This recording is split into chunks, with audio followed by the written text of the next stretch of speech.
Chaos doesn't bother me, not in the moment, doesn't do you any good. If I ever do that on RedZone, where I sound like I'm frenetic, that's kind of on purpose. Like, I'm inviting people in to say, like, look at what we're looking at right now. This is insane. Like, whoa, like this. But I'm not sweating it. I'm not, oh my gosh, we're out of control. We're going to miss everything. This is going to stink. The exact opposite. Scott Hanson, thrilled to be with you on a weekend unlike any other. And so what I would encourage you and your classmates or this generation or any human being that is inquisitive about life, I would say ask questions and ask the big questions. Let's start off from something that may be really simple, but I think is really important. If you were to just come up to somebody on the side of the road and you introduce yourself, how would you introduce yourself? What would be the key things that you would want to bring up? Well, that's interesting. Well, first of all, good to be with you, Josiah. And I would say, I mean, when I meet people, I just say, hi, I'm Scott. You know, I don't get into what I do. Now, if they happen to be a football fan or a sports fan or someone that's seen me on TV and they're interested in that, then I would go over that. But if they wanted to know more about my life, my professional life, I guess my public persona is being the host of NFL RedZone for almost 2 decades now, and some other things that are in my present or my past from sportscasting that have been very public. Gold Zone for the Olympics with NBC Sports. Most recently in the last year being one of the newest voices of the Madden video game, and then different stops along the way in my television career. But for a stranger that I meet, that human to human, I'm Scott. That's awesome. Yeah, I definitely found that in the time that I met you it was very personal. It wasn't like I was meeting someone who was unable to reach or unable to speak to. So I appreciate that. I'm thankful for that. I want to dive in a little bit more though. In your X bio, it says that you're a lifelong learner. Can you just kind of explain what that means as we kind of start this conversation? Because I'm learning from you. Yeah, I love to learn. I am so thankful that I was born when I was born and that I'm reasonably healthy and mentally strong here in the year 2026 to live in an age where the entire world's assembled knowledge is at my fingertips. I can't get over that. And now even with AI adding additional layers of knowledge and understanding, I love it that any idea that pops into my head that might have a dead end or a turn or a dark path that is not illuminated, boom, few keystrokes away from learning what all the human beings that have come before me on this earth have thought of and learned and discovered and tried to illuminate, and that I can have that in my mind. I love to learn, and not just about sports, not just about football, not just about television, but about all aspects of life, about what it means to be human. I love to talk philosophy, worldview, religion, the big topics of life. And I'm not at my destination. I am in process right now. So I am a lifelong learner. At what point in your career did you realize that tying all those other things in with sports would be really important for your development as a person? Yeah, I mean, well, not even with sports, just bringing those elements in my life. You know, it's been a process. My parents raised me to consider that just this day, this moment, this flesh is not all that there is. I was raised in a religious household, so I was raised to think beyond the physical, beyond the temporal, into the metaphysical.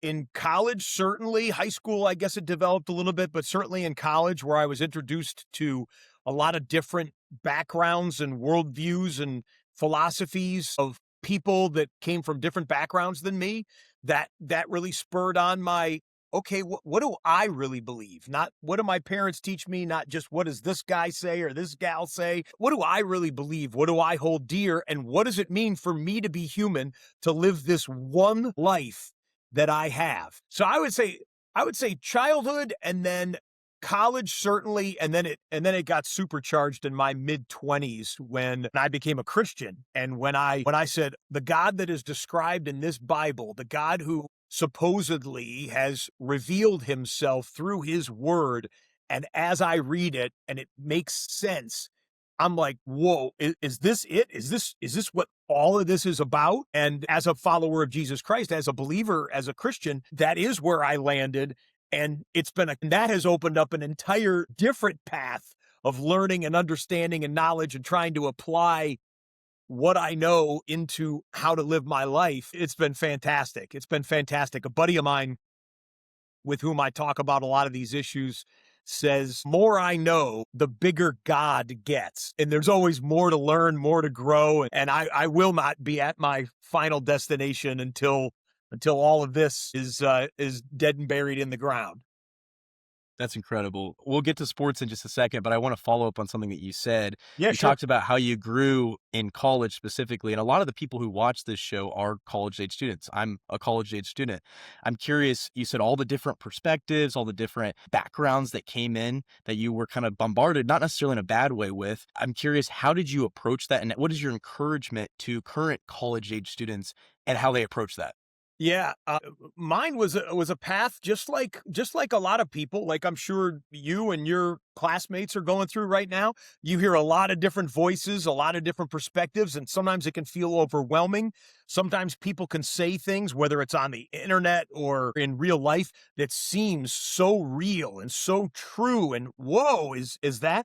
But you have to parse through all of them yourself. You have one brain, you have one life that you get to live. You have one set of choices that you make, and those choices can change and morph and evolve over time. But you're only accountable for one person, and that's you. And so what I would encourage you and your classmates or this generation or any human being that is inquisitive about life, I would say ask questions and ask the big questions.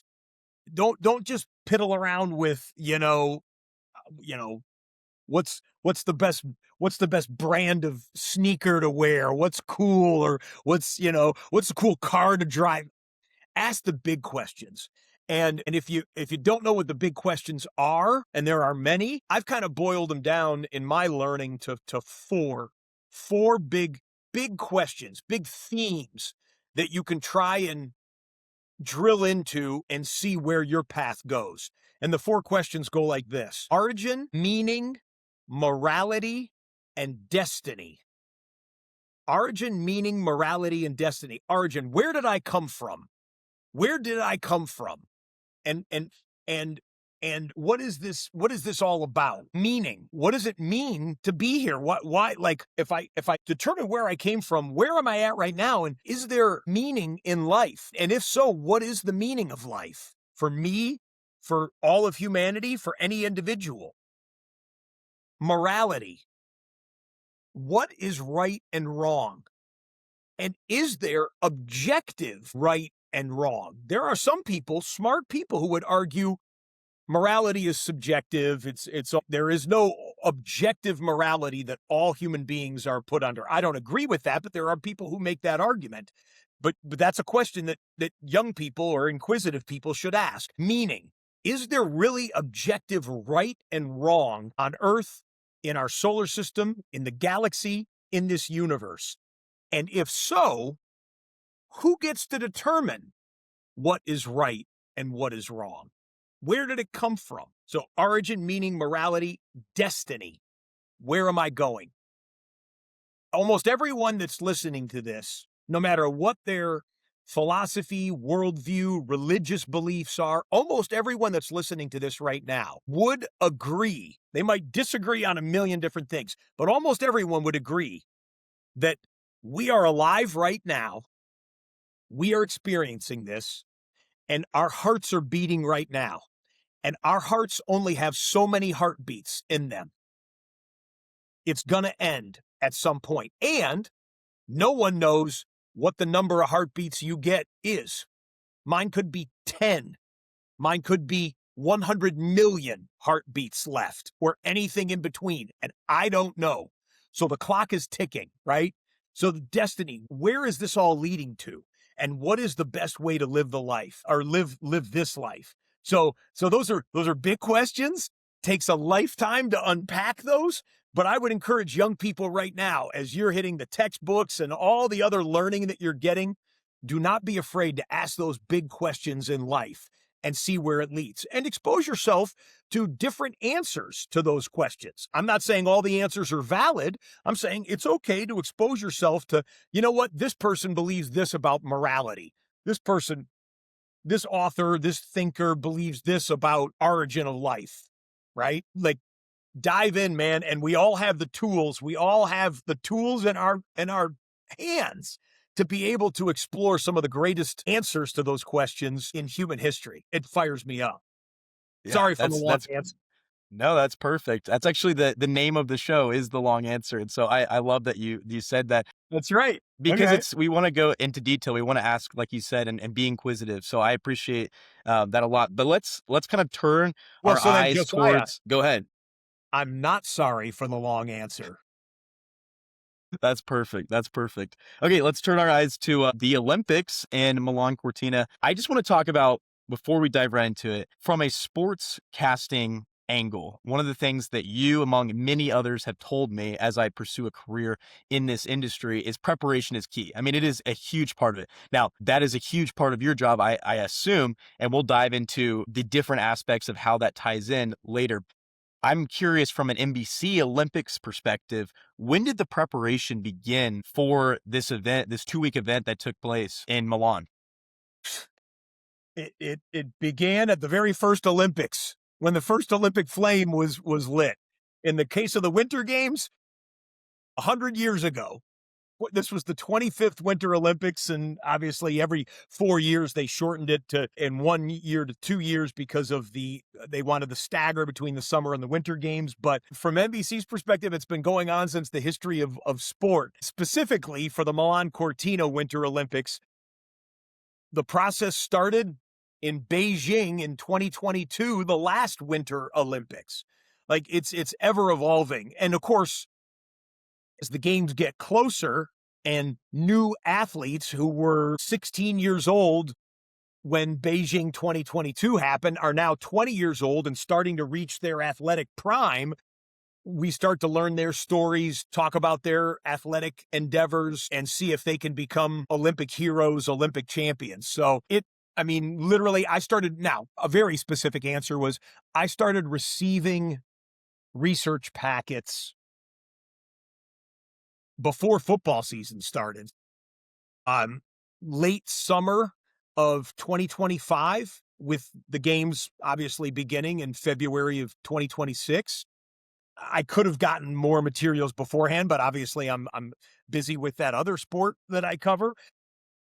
So, and then I started, ticking off boxes of, okay, let me start paying attention to alpine skiing as the winter hit, where they're doing their World Cup races. And we're going to see, hey, Michaela Schifrin, how does she look coming into the games? Lindsey Vonn, is she going to be able to do this or not? Ilya Malin, the figure skater, what did he do at the Worlds? What did he do at Nationals leading up into the games? And then familiarizing myself with the biographies of what we expect to be the big name athletes, American or otherwise, and then the sports as well. I have to brush up on curling, every 4 years to be able to host Gold Zone and be somewhat conversant in that sport, which most people see once every 4 years. Yeah, so the preparation for NBC's Gold Zone, you just talked about it, how you were looking at specific of the big names that you're talking about. But then obviously there's names that are not as popular or as much of a household name. How does that tie in? How did you prepare for that? Obviously, you're not going to know every American athlete that Yeah. is competing, or even outside of the United States that are competing. How do you prepare for something like that?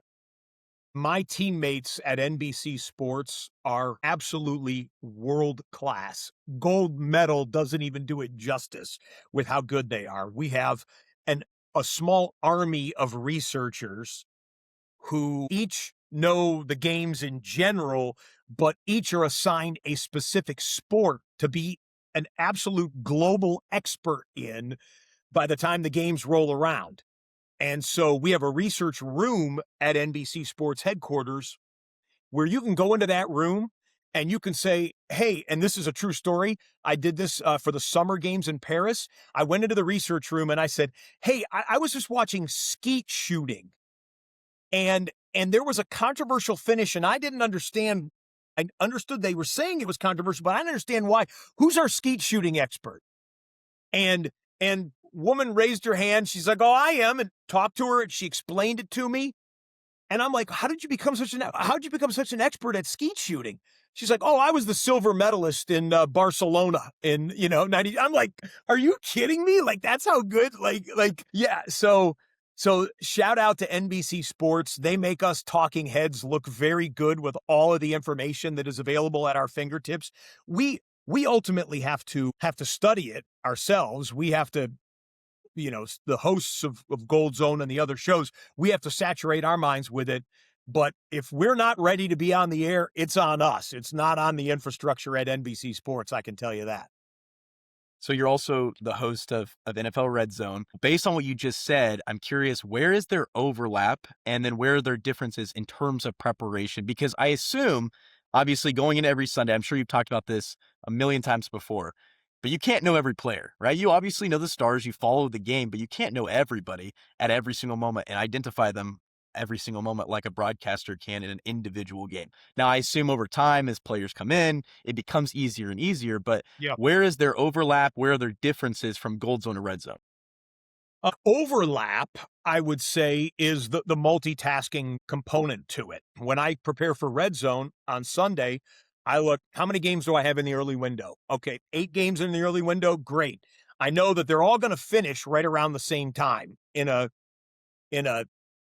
10 to 25-minute stretch. They're all going to finish right around the same time, barring some kind of a crazy outlier circumstance. When I'm hosting the Olympics, I say, how many events do I have in any given hour? Okay. And it's trickier for the Olympics because many of the sports don't have clocks, right? Okay. Hockey. Yeah. I know 3 periods, 20 minutes each, barring overtime. This game will take about this long.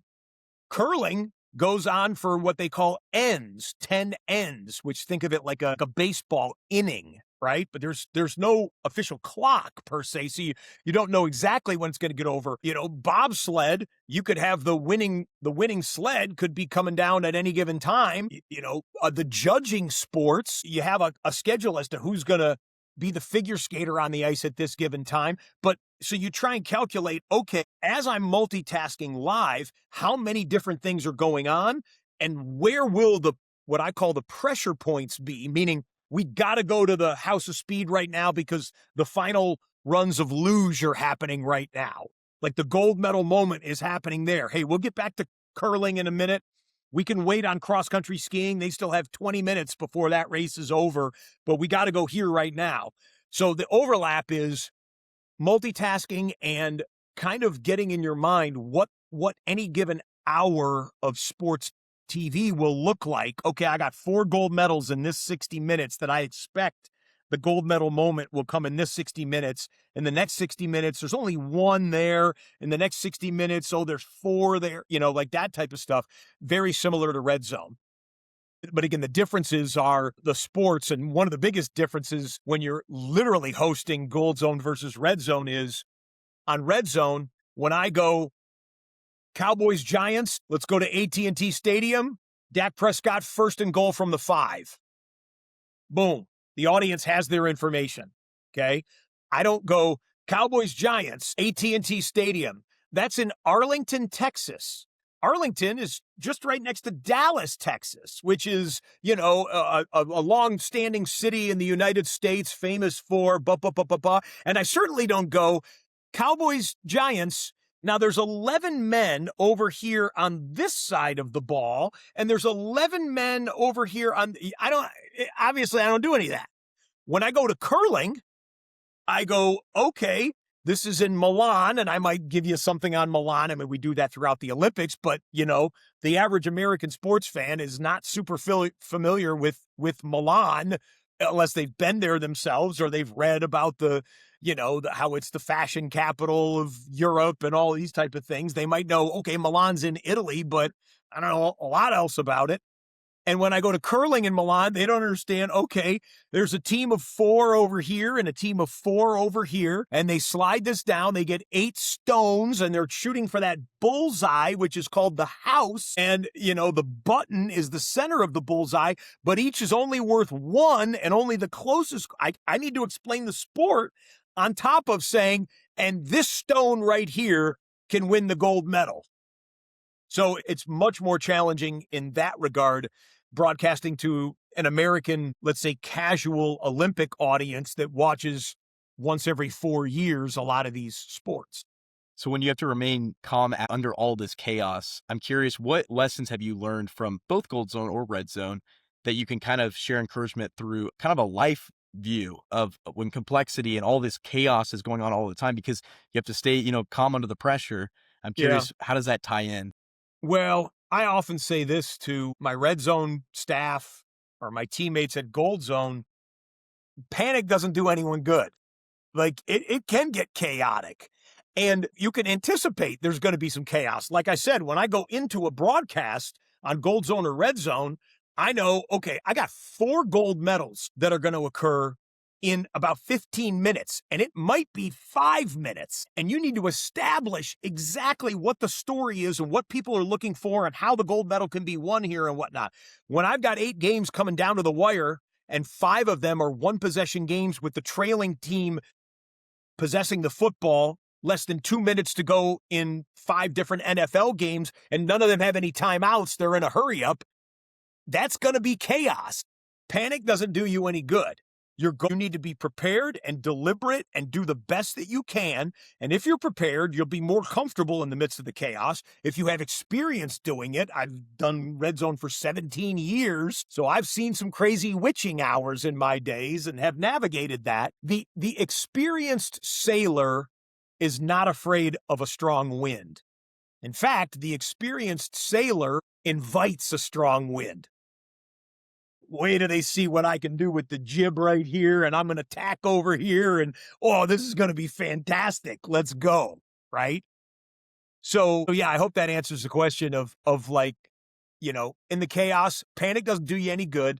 You prepared for this moment, or you should have prepared for this moment, and you should even invite it, because if you do your job well, if I do my job well, if the director and the producer and, everyone in the studio does their jobs well, this is going to be an amazing viewing experience for the audience. And that's ultimately the goal. So chaos doesn't bother me. Not in the moment, doesn't do you any good. So you better not demonstrate any panic. If I ever do that on Red Zone where I sound like I'm frenetic, that's kind of on purpose. Like, I'm inviting people in to say, like, look at what we're looking at right now. This is insane. Like, whoa, like this. But I'm not sweating it. I'm not, oh my gosh, we're out of control. We're going to miss everything. This is going to stink. The exact opposite. You just mentioned your audience. I'm curious. Obviously, I'm sure one of the biggest percentages of your audience is fantasy football fans, because they want to jump from game to game and see the highlights, see the scores. I'm curious, is that still the case? I assume it is. But then the other tie-in is, how is gambling kind of in terms of sports gambling? How has that kind of changed the way that you guys curate your content towards people and what you're focusing on as you go throughout the day? Yeah. For me, gambling hasn't changed a lot of the way that I host the show. First off, just to be very clear, I don't gamble myself. I am contractually prohibited from gambling. And I'm not much of I wasn't, before I became a employee of the NFL, I wasn't much of a sports gambler. In fact, I don't even know how many bets I've ever placed in my life pre-NFL gambling, but so it hasn't changed my approach. I do have to do certain gambling elements now because the NFL has elected to take revenue from gambling companies in sponsorships and partnerships and advertising and whatnot. So I might do the, players to watch for presented by DraftKings Sportsbook. And when we get to the late window on Red Zone, I might say Saquon Barkley has 3 straight 100-yard games. In fact, he's averaged 1.5 yards per game in his last 3 games. Well, the over-under on his prop bet for gambling might be 102.5 at that point. So it's kind of like we're telling the audience, oh, yeah, you got to choose one side or the other if you're going to gamble on this. So that has changed Red Zone to a degree, but that's because of the money that's involved that the NFL has elected to partner with the gambling companies. For me, though, I might make a reference if somebody kicks a late field goal that makes their lead 7 points instead of 4 points, and the spread was 5.5. I recognize that some people just lost their bet, or some people just won their bet on a field goal that didn't determine the outcome of the game. If the team was leading by 4 and then now they're leading by 7 and there's only 10 seconds left and the other team doesn't score, like, it was not a meaningless score, but in terms of the outcome of the game, the way I broadcast Red Zone, it was meaningless. But outside of that, hasn't changed a whole lot. But I do recognize that, look, gambling existed before it was legalized in more than half of the states in the United States. And a lot of people watched NFL football when they were placing what were illegal bets. We'd be naive not to think that before. But why people are watching specifically is not as big of a concern as mine, other than to know that a lot of people are watching and that many of them have gambling considerations or fantasy football considerations. It's a little bit like saying this. I recognize that a lot of people have Patrick Mahomes as their quarterback in fantasy, okay? But I don't care that you have Patrick Mahomes in fantasy. Does that make sense? While I'm broadcasting the show. So I recognize that a lot of people might have a lot of money on Lions Bears in the early window, but I don't care that Joe Smith in wherever United States has $100 parlay on that game with something else. I'm not going to change my broadcasting in that way. So as we kind of wrap up, I don't want to dig through the mud, try to find something here, but you had an emotional close to the Red Zone season, and people questioned, was this the end? And then the new news came out that you were planning on returning. I'm curious, what was the thought process behind the end of the season? Was it just sad to see it end, to wrap up? Yeah. Or was there really some questions out there? No, people read between the lines on that one, I think. And just so to be very clear, the reason I got choked up is we put a lot into the 5 months that Red Zone is on the air. I put in 12 months a year on Red Zone. There is not a day on the calendar that goes by where I don't think about Red Zone at some point and how can we make the show better? What could we do, in the middle of June when there's no games going on and no training camps going on, nothing like that. It might be more of a passing thought, but we put a lot into it. I put a lot into it. And I'm exhausted at the end of a season. And when I know, okay, it's the last show, we don't get to do this as a group, as broadcasters, we don't get to do it. Our team on Red Zone, who I love and have so many great relationships, we're not going to see each other again until September. And then the audience, who loves Red Zone and is so passionate about Red Zone, we won't be together for another 8 months. So it chokes you up. You're only going to get so many of these, right? There's only 18 of them a year. And to this point, there have been 17 NFL Red Zone seasons. Who knows how many more you got? So it wasn't like I was thinking of leaving the show or the show was going to end or anything like that. No. We're all good there. And it just caught me in the moment that I appreciate everything that goes into it. I gave a lot myself, and it wasn't like I was crying on the air. I just kind of, it hit me. I did choke up, though. I did choke up, and I had to pause people can see it on YouTube, I'm sure. I had to pause my sentence there just for a second and just go, yeah, it hits you. I live my life with passion, and I make no apologies for that. I love that. The last thing I'll ask you is just kind of on a lighter note. You went from the chaos of that straight into the Olympics. Now you're kind of in a break, I assume. Maybe there's some things coming up, but I do know, I'm curious, as a part of right out of coming the resting that comes after the Olympics. I don't know how big of a basketball fan you are, but I know that you have quite the home setup. I can kind of see it a little bit in the back. I'm curious, what is your advice? What is your advice that you would give based on your preparation for March Madness watchers as we begin March? Yeah. Oh, I love college hoops. Look at football's number one, NFL football, college football. but then I would say college basketball is probably my next favorite. I'm a proud alum of Syracuse University, a very noted basketball school, albeit down here in this season. I grew up in Michigan and grew up a Michigan Wolverine fan, and Michigan's been top 3 in the country most of this years, like teams that I follow. But yeah, I got 5 TVs on my media wall over here, and oh look, a couple down there on the floor. I gotta find some room for. But yeah, those 5 will be fired up come the first weekend, which is it's glorious weekends of college hoops. I even love the conference title weekend and selection Sunday, because by the time you get to the conference finals on Thursday, Friday, Saturday, even into Sunday, you see ranked versus ranked teams, and you get a real good feel as to who's playing good basketball from now until then. I would say March Madness for a lot of people, especially the first weekend, the first 2 days, the first Thursday, Friday, is as close to red zone as a lot of people feel like they get, because you might have the NCAA and CBS, the broadcast partner, have gone to staggering the games. No 2 games start exactly at the same time. They're at least 20 minutes staggered, usually 15, 20 minutes, but you can still get, a buzzer beater here in this regional, and then a final second game-winning shot over here within a few minutes apart.